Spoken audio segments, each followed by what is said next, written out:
Hello, everyone. I'd like to welcome you to the first video on my channel. I will be exploring a new type of camper, something different. Um,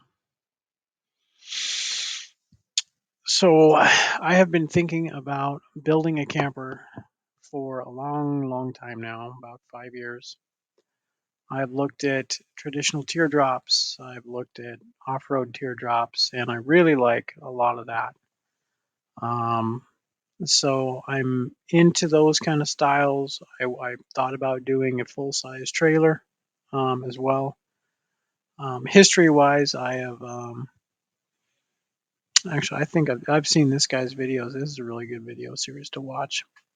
I've done tent camping somewhat with my wife back in the day. We used to do a small Walmart tent and then a large Walmart tent and then a big Coleman tent, and then eventually we ended up borrowing a scamper pop-up trailer from a neighbor. Ended up going that route. Ended up buying a Jayco J Cardinal, just like this red one here. Had some problems, fixed up a lot of stuff, modified it. There's some downsides to the Jayco. The plus sides are that you have a lot of windows. It's very airy. It feels massive in there. It's a very large pop-up tent trailer, so it makes you feel like you're camping. You get that camping feeling. You definitely um, you enjoy the experience in that regards. You can open up all the windows, have a lot of draft going through. Um, it's a good experience overall. The downsides are that it is leaky up in these corners here. Um, it's hard to keep the bugs out. They're not 100% bug proof. Let's see if there's any other pictures here. The other downsides is pop-ups. You have to pack all your stuff down and then up and then pack it away again every time you're going up and down. Tent trailers aren't the best with wind and the cold. Um, the wife and I had some issues where just you don't quite feel safe sometimes, and then just the flimsiness of the tent campers. And of course, most trailers in general are built kind of flimsy. So, anyways, we ended up getting rid of the Jayco, although it was nice for the wife because it has this little step down area. So there's two steps built in, um, and you put a third step out on the ground. It gives you a three-step entrance. It was pretty nice for that for her. But moving on from that, we got rid of that and we ended up buying a R Vision Trail Light crossover, which is kind of an unknown brand. I'm pretty sure they're out of business now. We got this beast though. Floor plan is similar to this here, except for this bed area. We ended up redoing it and facing the queen more this direction. And this dinette was actually turned into a bench by the previous owner, but regardless, um, this was a pretty good camper for us. The positives are you have a well insulated, this type of fiberglass skin, they're well insulated, good on the soundproofing, so you can actually sleep at night. Um, really good against, rain, wind, all that kind of stuff. The downside for us was actually that it was a little too large. Is more room than we really needed. It was a ton of storage. I actually really actually miss this camper right now. I actually did enjoy it. Had the air conditioner. I like tandem axle trailers. Like I say, tons of storage. When I got it, I was actually ripped off. There was no water tank anywhere. There was no power center. The fridge had been destroyed. We put a lot of money getting it back to just being road ready. Added a solar panel, charge controller, new battery. The battery was gone. There was a lot of stuff missing and broken. Um, but again, it's too big, too much going on. And also one of the downsides is just that the front is just a big wind sail. So when you're trying to drive down the road, it really just sucks at high winds. You know, if you got a headwind, you're fighting that headwind pretty hard. If you got a tailwind, it's fine. You can cruise. My V6, 4.2 liter V6 Ford F-150. Without that V8, it just was not good if you had a headwind. So gas mileage was bad. I wanted something smaller and lighter.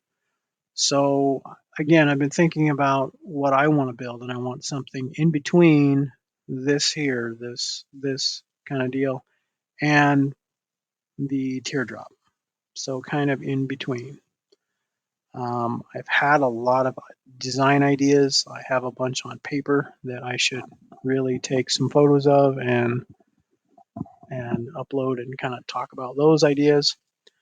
But I've kind of settled on some of the main ideas that I want to have. So before we get into those, though, let's talk about what our needs are. So first of all, goal number one is happy wife. Okay. This is going to be a foamy teardrop project. It's going to be extra large. I have some nicknames I'm thinking about plastering on the side. One of them, though, I'm thinking about doing would be the Handi-Camper. Just thought of that today, which might offend some people, but you might understand later on here. So I might go with that name. But so first of all, a happy wife. The wife is very needy. Um, she is not very independent. She has a lot of mobility problems, weakness problems. She has problems walking, standing. She's not in a wheelchair. She can walk, but she needs assistance. Overall, just kind of weak. So we need a camper that's accessible to at least to her. Handrails is important, something for her to hold on to. Um, Also, she's claustrophobic, so we can't be doing anything like a teardrop that's really tiny. We need some kind of bathroom for her, at least for the P side. So I'm probably going to do some kind of wet dry system where if it's just a PP, it's going to be one thing. If it's number two, we're going to be probably doing a bag and cat litter type deal. I've done the black tank. That's the other downside with the J Cardinal had a cassette toilet, which I never used. I probably should have. They say those are actually really pretty easy to deal with as long as you can plug your nose, because you do have to dump those in a toilet somewhere, and it's kind of gross. But dealing with the black tanks, I dealt with that with the trail light, and we had so many problems. Not just our learning curve, but we've had it twice actually in two different campgrounds where underground, in the pipe underground, it got clogged up and ended up spewing up from the ground when we tried to dump. And I don't know if the previous person got it clogged or something we did, but it was. I I did dump this enough times to get pretty good at it. I would say probably 15 to 20 times, but definitely one of the worst things to deal with. So getting away from that is a great thing, in my opinion. But again, we can't go anything real super small. So we need a potty, but we're probably going to go more old school, um, cat litter. But with the P side of the world, might do some kind of wet tank just for that. Um, Anyways, that'll be something further down the road. We need some kind of a step-in design, which would eliminate the need for a ramp or do a ramp, but I'm more leaning towards the step-in at this point. We want it to be lightweight, which is why I'm leaning towards a foamy type construction, possibly some steel or wood reinforcements, but for the most part, it's going to be foam glued together with foam, aka a foamie. So the foamies, if you don't know, are structurally very rigid. And then once you put the PMF on it, they are really long lasting. They're really durable. And also you need to put something on the inside too to make basically a composite sandwich. So we'll get probably more into that a little bit later. Aerodynamic, we need a curved front and back. We need curved aerodynamic front storage. I want to minimize any externally mounted devices like a rack. I really do want to have some kind of kayak rack, bike rack, etc., but I don't want them to be like permanently there and permanently a wind drag spot. I want it to be something where it's either removable completely or something along those lines. Probably thinking about doing pockets, some kind of pockets where the roof rack can mount into. We need it to be strong and waterproof, which is, again, why I'm leaning towards PMF, which is poor man's fiberglass. And if you're not aware of that, you should definitely look it up. There's a lot of videos out there where people do it poorly. There's a few places where people do it really well. Um, there's one channel called the L is for Lucy or Elwood Lucy or something like that. I forget her name right now, but she has some decent ones about doing it. Basically, it's canvas glued to foam or whatever you want, really wood or whatever. But it's canvas glued to something and then impregnated with paint over different layers, watered down and all that, which is how they used to do boats and planes and stuff back in the day.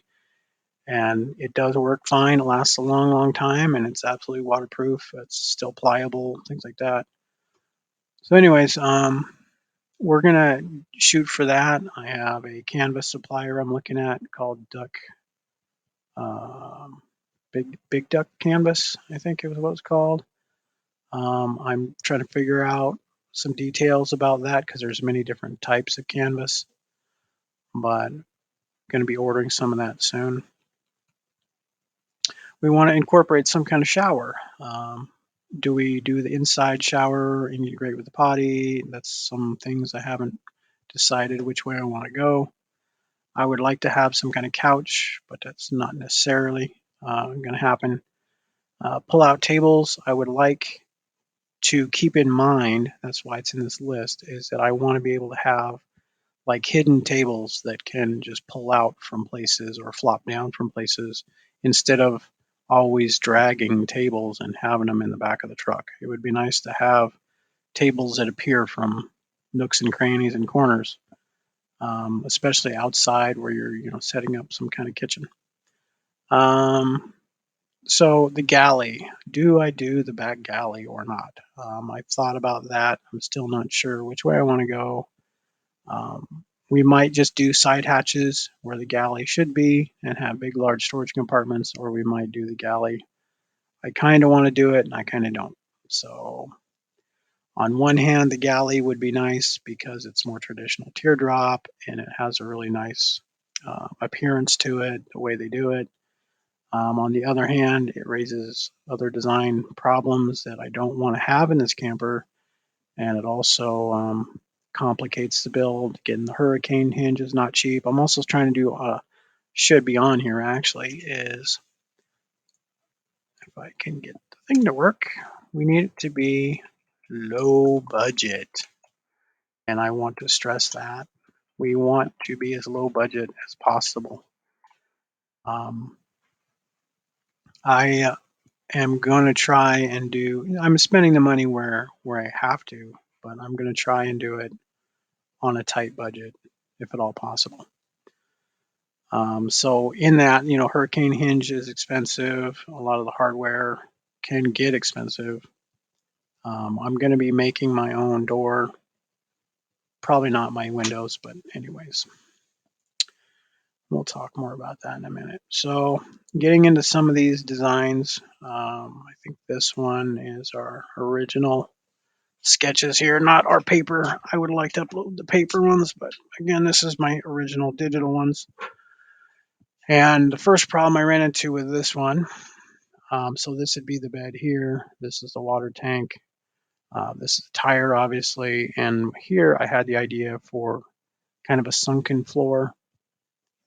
Um, and I'm leaning in this direction, the stand-in walk-in design. But the problem with this, the tire's in the way of where the door would be and where you would step in, because by the time you put in your um, fender, you're pretty much blocking everything. So then we moved that back, kind of fix that problem, and this is more of a complete drop-down floor where we would have a canvas and flexible insulation wrap going all the way around this to seal this from the outside. And we would have a platform that would drop down to the ground. And that way, from the door side, this is the opposite side, but from the door side, you would step over the frame rail into the platform.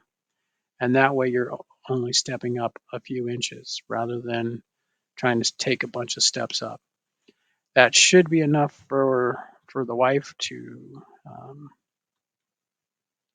have something to hold on to and be able to step in. Now, getting her knees over this, maybe not. We might have to do kind of an emergency seat thing, which I should have right here. So this is the other side. This is from the correct door side, passenger side, and we would have like a swivel out seat where she could open the door, kind of scoot her butt up onto the seat, get her first leg over, second leg over, grab the door, swing her butt and the seat into and close the door while she's swinging in, and hopefully that would do it. That's kind of the last resort, though. Let's see. So again, more of the refined design from the passenger. We're just kind of going through. Let's see. Side open galley.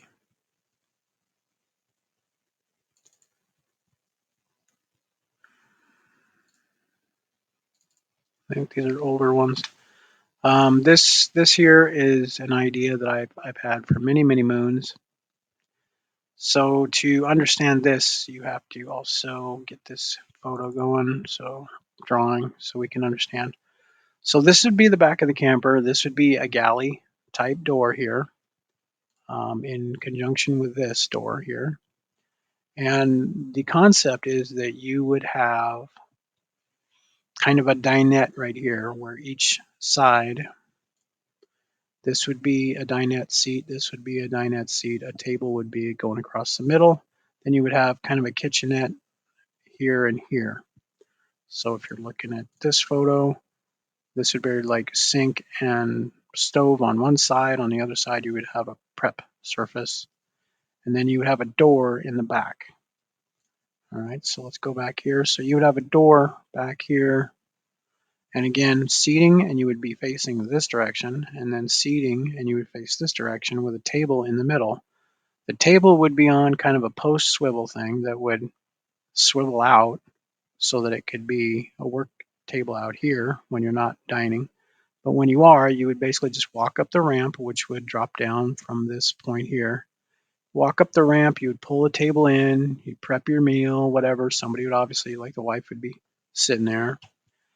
You'd prep the meal and then put it on the table, and then, all that. And you could walk in this door, she could go in there, and then she's in there.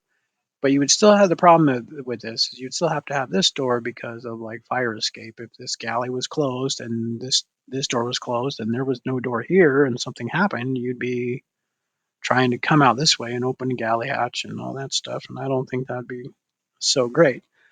So I still like this idea a lot. I've thought about this being on the front side where you have kind of a deck kitchen dinette set thing. I've always wanted to do that where this is up front. So someday I might actually do that. So imagine all this, but on the front side, and this would be a little bit longer and larger, and it would be more of like a deck space.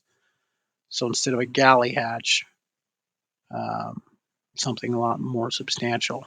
But I can't really figure out how to show you that right now. So anyways, that design, it was trying to incorporate the two, but that's really not going to happen. So What we're more ending up with here is either this design, this is more final, or this design. So between the two, one is square, one is round.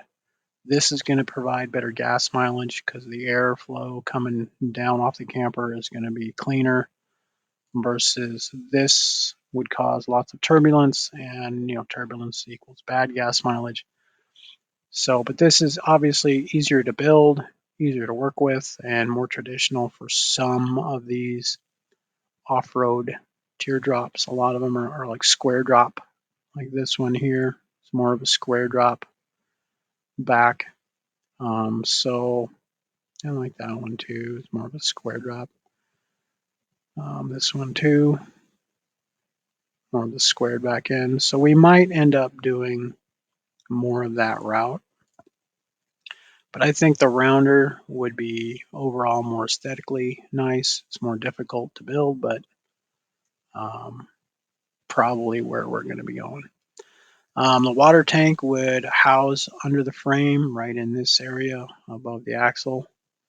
I believe I show it in one of these videos, like right here. One of these pictures, sorry. We'd have that. Under the bed, we want to have some storage. I had that in the trail light, and that's just a great place to have stuff.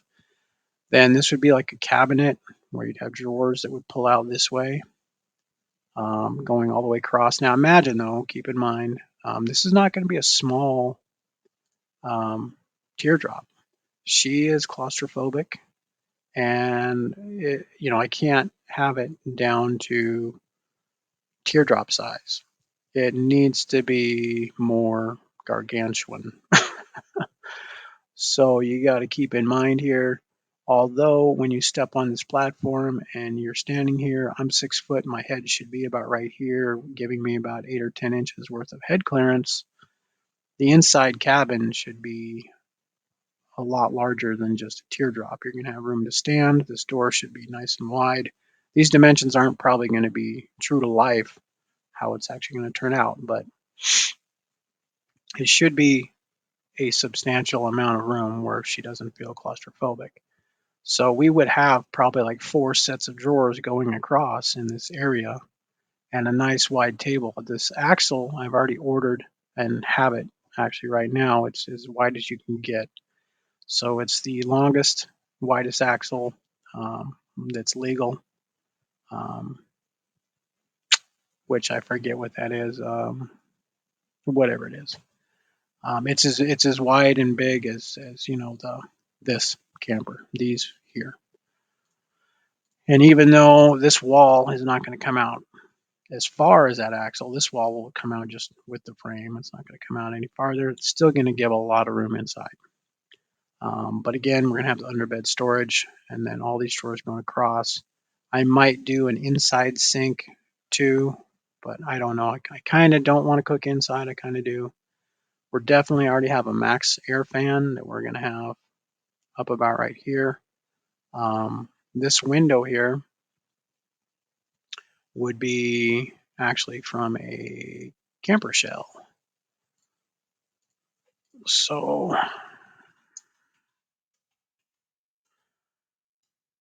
to give you an idea, let's see. I've already got one at home. It'd be similar to that, kind of, or this one here. So the problem with this, and this is a good picture to illustrate, is that these, because the angle of the windows, pretty much, all the truck camper shells have these angles. Well, if I face it the other way, it's going to look kind of weird. If it's angled in this manner, slanted this way, it's going to look kind of odd. So if they're in this angle slanted like this, that would match up aesthetically. But the problem becomes that this seam right here is meant for wind and rain coming from this direction going this way. So if this window is now going in the opposite direction, we could have some issues if we ever run into rain, and even just the wind and dust might creep behind this seal because it's not designed to go in that direction. So we could have some issues with that. We'll see, someday if we ever get it on the road, we'll find out then. But I found this to be a good idea, at least for now, because this whole entire camper shell, this back window is broke out. It's not exactly like this one, but it's similar. This back window is broken out, but we have this window here, we have the one on the other side, and then there's the one in the middle that we're going to turn into a stargazing window right here. I'm going to put it right in this area, and I might even get another one or a bigger one. I might even find another camper shell that has one of these nice curved ones like this and just forget about the frame and all that and trim it and then actually install it to be an even bigger stargazing window right there. I don't know. But at least we got 1, 2, 3 windows right now for $100 because the back window was broken. So for $100, we got 3 windows. That's, $34 each delivered because I went and picked it up with my truck. That's a lot cheaper than buying any kind of window from a camper place. I mean, geez, you look at, buying camper stuff and it's pretty crazy.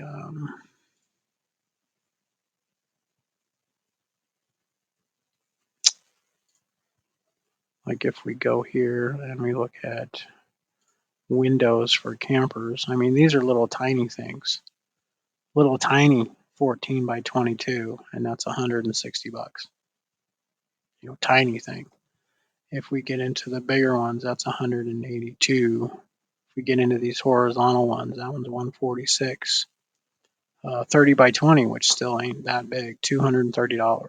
I mean, and that's not even including the clamp ring or the install kit. I mean, that's not everything at this price. Well, that's for a bigger clamp ring, I guess. So, anyways, the point is, windows and doors are expensive as heck. So if we can avoid that, that's what we're going to do. This here would be the streamlined storage box. I want something that's kind of in a big V shape, not like your standard tongue boxes that a lot of these have, where it's kind of squarey, or like this where it goes all the way across. I want something that's more, actually, a little bit like this storage box, or like this one here, but bigger. Similar to this in shape and smoothness and roundness, but a lot wider. So imagine that, a lot wider, but like in here. So similar to that. The door, we're going to have to custom make the door because again, doors are dumb expensive. A lot of these don't even get the size. I need them really tall, and they don't even make it tall enough for what I'm doing because these are all just for teardrops. So it's 26 by 36. I actually, according to my drawings and what I'm planning on doing and having a step through, I would need something almost 50 inches. I figured, I think 50 or 51 inches is what I need. So they don't make what I want. And if they did, I mean, you're talking, this one here is 480 plus the packaging fee of $300. So you're talking over $500 for one door. So I'm definitely going to lean towards making my own. And then, of course, with the galley area, are we going to do the smooth, or it'd probably be smoother than that, like more curved? Are we looking at doing the nice smooth galley? Or are we looking at doing like this would be side doors? So like this one would flip up, give you a little shade. This one would flip up to kind of give you a table kind of a thing. And as far as like tables, again, I might have a table that would come out from underneath the frame, but that would get kind of muddy. So I might have a slot like inside the bed or right in this side of the bed where you could pull a door out the side of the wall. Not a door, I'm sorry, pull a table top right out the side of the camper. I don't know if I already said it, but we're going to plan on having storage under the bed. These drawers, and of course, there's plenty of room in this area, one way or the other, to have a lot of storage. So at that point, well, we have some other drawings. These are different ideas for wheel locks that would kind of be integrated with the camper, kind of custom to. Like I said, we already have the water tank that's going to go here. I have the pump already. The tank is a 45-gallon tank, which is way overkill, way too much. So that'll be perfect. I have the pump. We have the axle. I have the steel already. That cost me, I think, $1,300 for the steel, which is going to be 1.5 by 4-inch box tube, 1/8 of an inch thick, which is absolute overkill for this. However, this thing could end up being pretty long. So if you figure this is 5 feet from here to here, you're talking, 5, 10, 15, maybe 20 feet long. A 20-foot long teardrop is not going to be something to laugh at as far as the structure. I'm going to want something very rigid.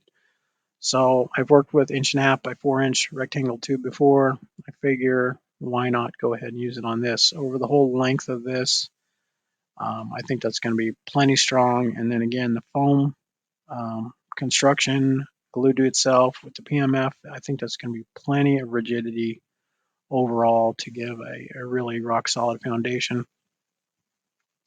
I'm going to try also to have the foam kind of inset into the frame where if we need to, we can kind of unbolt it and lift the whole cab off. I'm going to try to do a complete sealed cab in the PMF.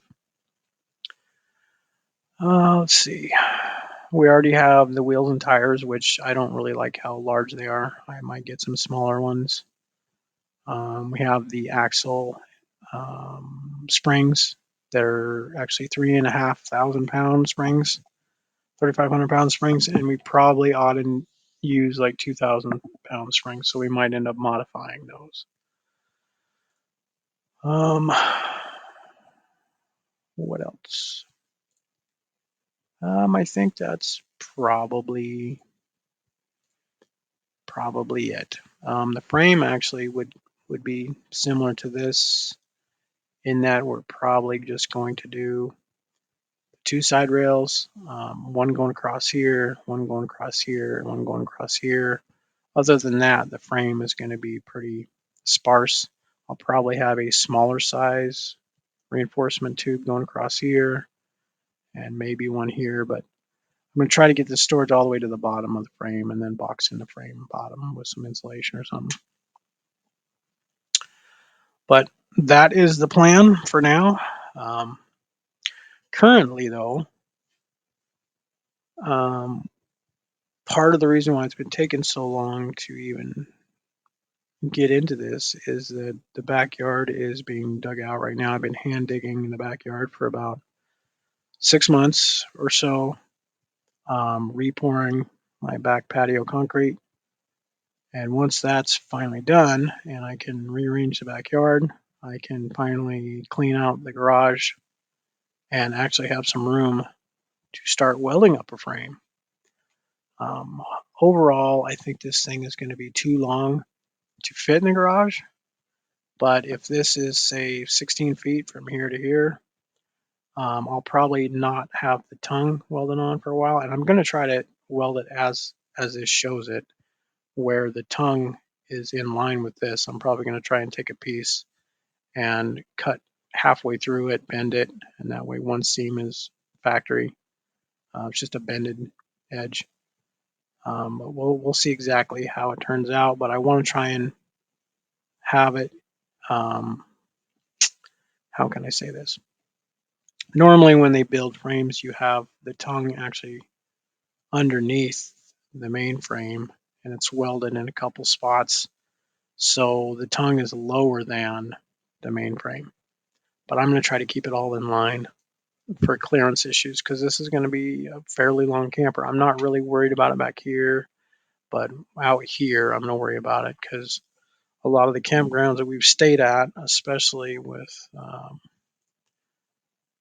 the trail light, we've gotten this thing in some campgrounds that were pretty steep, and we ended up where there was no room on the front to get the stabilizers doing anything. So want to, kind of be ready for that. And now keep in mind, this will not be an off-road camper. This is going to be a campground only camper. The wife cannot handle uneven ground. She can't handle, a bunch of potholes and stuff. We have to stay in campgrounds that have nice, smooth, pebbly ground that she can walk around on. So we can't go crazy with it, but I want to be prepared in case we end up on a slope, because most campgrounds you have some kind of slope, one way or the other. So I think that's enough for this video. I think I've rambled on long enough, but that is the plan for now. That's the design we're going with, and I think I've touched on all the points. The next video, hopefully, could possibly be some video or pictures of the concrete getting done in the backyard. But hopefully soon here we'll get started on some footage of the actual build and what we get into in that whole mess. So keep your eyes peeled for that. Hopefully it won't be too long. And just want to say thanks for watching.